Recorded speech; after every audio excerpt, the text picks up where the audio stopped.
Hello everyone, welcome to unique learning system. आज मैं फिर से उपस्थित हूँ एक नए मुद्दे के साथ। और आज का मुद्दा जो है उसका नाम है गैर सरकारी विधेयक। इस वीडियो को आप अंत तक ज़रूर देखें क्योंकि इसमें हमारे द्वारा सभी महत्वपूर्ण तथ्यों को संग्रहित किया गया है, जिससे हम उम्मीद करते हैं कि यह आपके एग्ज़ाम में मददगार साबित होगा। तो चलिए शुरू करते हैं हम अपना आज का मुद्दा और जानते हैं गैर सरकारी विधेयक से जुड़ी हुई वो तमाम बातें। चलिए देखते हैं कि आखिर यह क्यों रहा सुर्खियों में। अभी कुछ महीने पहले संसद में सांसदों के द्वारा गैर सरकारी विधेयक पास करने की दिन निर्धारित करने की मांग की गई। अभी हाल में राम जन्मभूमि बाबरी मस्जिद मामले में राज्यसभा के नामित सदस्य राकेश सिन्हा ने कहा कि वह राम मंदिर पर एक गैर सरकारी विधेयक लाएंगे। यह बिल हर सप्ताह के शुक्रवार को संसद में लाया जाता था। देखते हैं कि आखिर क्या है गैर सरकारी विधेयक। संसद के ऐसे सदस्य जो केंद्रीय मंत्रिमंडल में मंत्री नहीं हैं, उन्हें संसद का गैर सरकारी सदस्य कहा जाता है। ऐसे सदस्यों के द्वारा जो विधेयक लाया जाता है, उस विधेयक को हम गैर सरकारी विधेयक कहते हैं।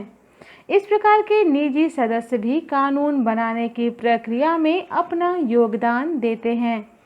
1997 तक निजी सदस्य एक सप्ताह में 3 बिल पेश कर सकते थे।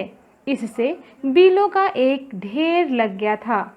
कितनों पर तो कभी चर्चा भी नहीं की गई। इसलिए KR नारायणन ने निजी सदस्य के बिलों की संख्या यानी कि गैर सरकारी विधेयक की संख्या प्रति सत्र में 3 ही कर दी गई। 1977 में राज्यसभा ने अलीगढ़ मुस्लिम विश्वविद्यालय अधिनियम में संशोधन के लिए एक गैर सरकारी विधेयक को ही पारित किया था। यह विधेयक राज्यसभा और लोकसभा दोनों में पेश किया जा सकता है। गैर सरकारी विधेयक किसी भी विषय से संबंधित हो सकता है, जिसमें संविधान संशोधन विधेयक भी शामिल हैं।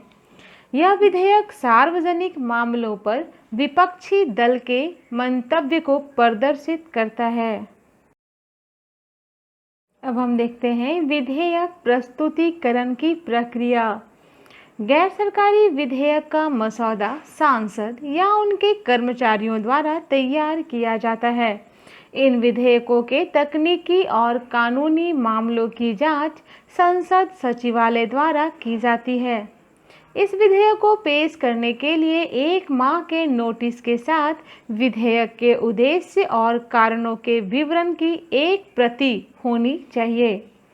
गैर सरकारी विधेयकों को केवल शुक्रवार को ही पेश किया जा सकता है। अब हम थोड़ा जान लेते हैं गैर सरकारी विधेयक के बारे में अब तक के आंकड़े।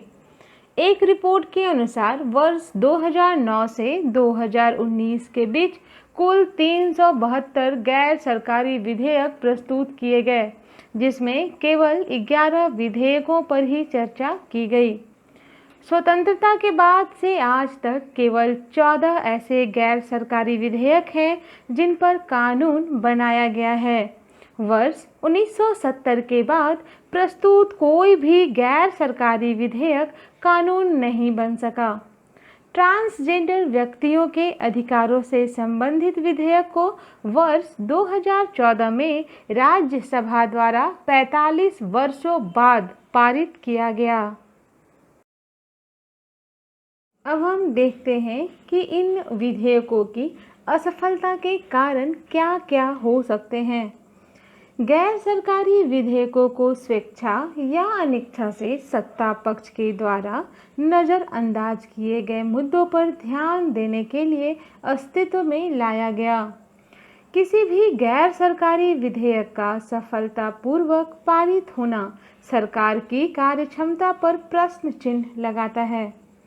इस प्रकार के विधेयक को अगर सदन में समर्थन मिल भी जाता है तो सत्ता पक्ष उसे सरकारी विधेयक की तरह पारित करवाने की कोशिश नहीं करता है।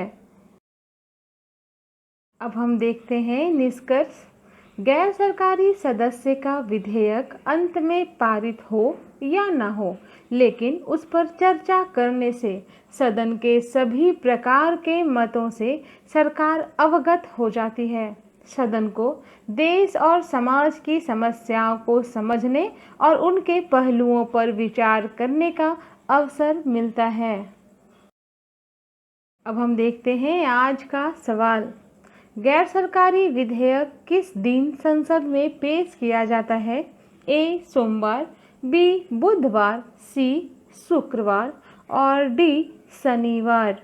दूसरा क्वेश्चन है, के.आर. नारायणन के द्वारा गैर सरकारी विधेयक को एक सत्र में कितने विधेयक पेश किए जा सकते हैं? ए 1, बी 2, सी 3 और डी 4। आप अपना जवाब हमें कमेंट बॉक्स में ज़रूर दें। हम उम्मीद करते हैं आपको हमारा ये वीडियो ज़रूर अच्छा लगा होगा। यदि आपको ये वीडियो अच्छा लगे तो प्लीज़ इसे लाइक, शेयर और सब्सक्राइब ज़रूर करें। लाइक करने में कोई पैसा नहीं लगता, ये बिल्कुल फ्री है, लेकिन आपका एक लाइक हमारे मोटिवेशन के लिए काफ़ी होता है। इसलिए प्लीज़ इसे लाइक ज़रूर करें और नए अपडेट्स के लिए बेल आइकन प्रेस करना ना भूलें।